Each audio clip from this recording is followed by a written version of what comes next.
இன்று 2024 நவீன உலகத்தை கட்டி எழுப்புவோம் என்று கூறிக்கொண்டிருக்கும் உலக நாடுகள் கொத்துக்கணக்காக பாலஸ்தீன மக்களை கொன்று குவித்துக் கொண்டிருப்பதை பார்த்து கொண்டிருக்கின்ற அவலட்சணமான இந்த நாகரிகத்தில் நாங்கள் வாழ்ந்து கொண்டிருக்கிறோம்.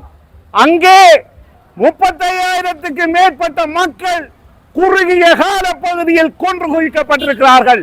15,000 சிறுவர்கள், 75,000க்கு மேற்பட்ட பொதுமக்கள் காயமடைந்திருக்கிறார்கள்.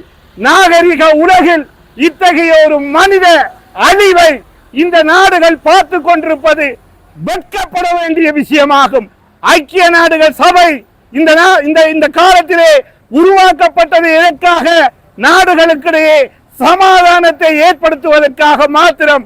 ஆனால் ஐக்கிய நாடுகள் சபை புரோக்கர் வேலை பார்த்து கொண்டு ஒரு மனித பேரழிவை தடுத்து நிறுத்த வக்கற்ற நிலையிலே இந்த ஐக்கிய நாடு சபைகள் செயல்பட்டுக் கொண்டிருக்கின்றது. இத்தகைய துயர நிலை ஈழத்தில் நடைபெற்றிருக்கின்றது. இங்கேயும் மனித அழிவுகள் நடைபெற்றது.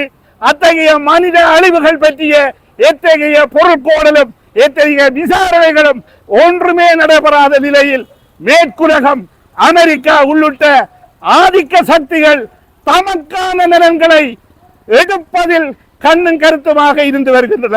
எனவே பாலஸ்தீன மக்களின் உரிமைகள் அங்கீகரிக்கப்பட்டு அங்கே உடனடியாக யுத்த நிறுத்தம் கொண்டு வரப்பட்டு பாலஸ்தீன மக்களுக்கு விடுதலை கொடுக்கப்பட வேண்டும் என்பது எமது கோரிக்கையாகும்.